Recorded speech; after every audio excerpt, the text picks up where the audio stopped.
President Trump pushing back after reports claim the U.S. was dangerously low on weapons in its fight against Iran. Listen. We have certain types of munitions that are very powerful, that we have unlimited, virtual unlimited supply. We have others where it's a little bit tighter, and we're getting them in on a daily basis. As you know, our defense companies are building more plants right now than at any point in history. They're building plants for the Patriots, for the Tomahawks, for everything. Retired Navy SEAL and host of the Everyday Warrior podcast, Mike Sorelli, joins me now. Mike, I use the past tense, but we very well could need more weapons going forward. I mean, the pattern suggests that we will. Give us your read on the weapons stockpile. You know, where does the truth lie here? But I'm going to look beyond that.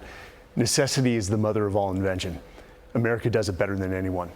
We are already innovating. We're pushing the American industrial base to become innovative, to come up with new solutions to the evolving warfare that we're seeing. And that's a beautiful thing. So when we see problems, America moves on solutions. I don't fear that the munitions that we have can get the job done in Iran. And again, we have a large arsenal. It's just not the military, it's the economic, it's the diplomacy, it's the information, it's cyber warfare. We can hit Iran from many different directions where they cannot hit us in a similar fashion. So even if munitions are low, we get innovative in our approach on how to defeat this evil regime, and we will be victorious. But I guess my question is, let's assume that part of the argument is correct, that we are low. Why can't we mobilize? You look at Ukraine, they literally have been in a war for 4 years. They have nothing, yet they are outputting these drones at a record pace. We're the United States. We literally have more capacity than anybody. What are our industrial titans doing right now? So you're absolutely right. Ukraine produces about 8 million drones a year. China's even larger than that. We are well below that. We've recognized that. We are moving. We know that drone warfare is the future of warfare. It's completely changed everything, and Ukraine has become like the Silicon Valley of warfare. So we're moving, and that's a positive thing. We know America can move at a speed that no other country can. We just need to identify the problem, look at solutions, and then again, galvanize our industrial base to push. World War II is a perfect example. I mean, we had women coming off of their time as housewives and mobilizing our nation to win a war. We have a lot more people now. We have a lot more resources. We should be able to do it again, right? Hey, if Susie Riveter wants to come back, let's do it. We need our brave women to push forward alongside with us and be part of the solution. But we're going to solve this at the end of the day. Don't ever discount America to move. Want to get your thoughts on what's something that is very, very personal to you. We're, of course, talking about the 15th anniversary of the Extortion 17 tragedy, which was the deadliest single incident for American forces during the war in Afghanistan. Exactly what happened on August 6th, 2011?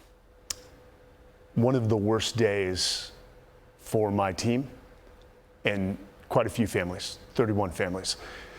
We had a group of SEALs that were answering the call. There was also Air Force Tier 1 operators and, of course, the brave Army aviators that were flying them in. Rangers were on the ground.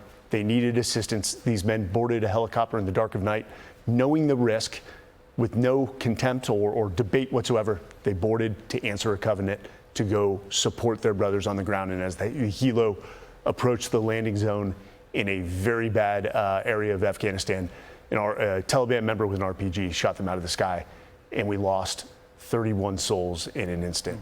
And the community, the SEAL community, it was the single largest loss of life in Afghanistan, felt it. But that's the tragedy. And this documentary shows how they died, and that's important. But the legacy is how these men lived, and I knew them personally. And last night, a guy, we've been promoting this all of yesterday. I finally had a chance to sit down, and the weight of this incident hit me. And I remembered the tragedy and how I felt in the moment and how I essentially shut down for 2 weeks. But then the inspiration these guys were to so many people. And if you dive into these lives, you would want your sons and daughters to grow up like these men, to love fiercely, to be passionate, to stand for something, and to be willing to die for it. And this documentary shows the men behind the myth that we know today, that our enemies fear, this myth, and how they were loving fathers, sons, husbands, and how America is not the same without these men, like all the fallen of the armed forces. Perfectly said. Don't miss Final Flight. That's the title of it. It's on Fox Nation. The Men of Extortion 1-7, streaming now only on Fox Nation. Mike Sorelli, we can tell that this is personal to you. You were with these men just 1 year prior. We hope that everybody watches this and takes away what they need to take away from these heroes. Mike, thank you. Thank you. Chanley, over to you. Be sure to like and subscribe for all the Fox News latest on YouTube and catch full shows streaming now on Fox One.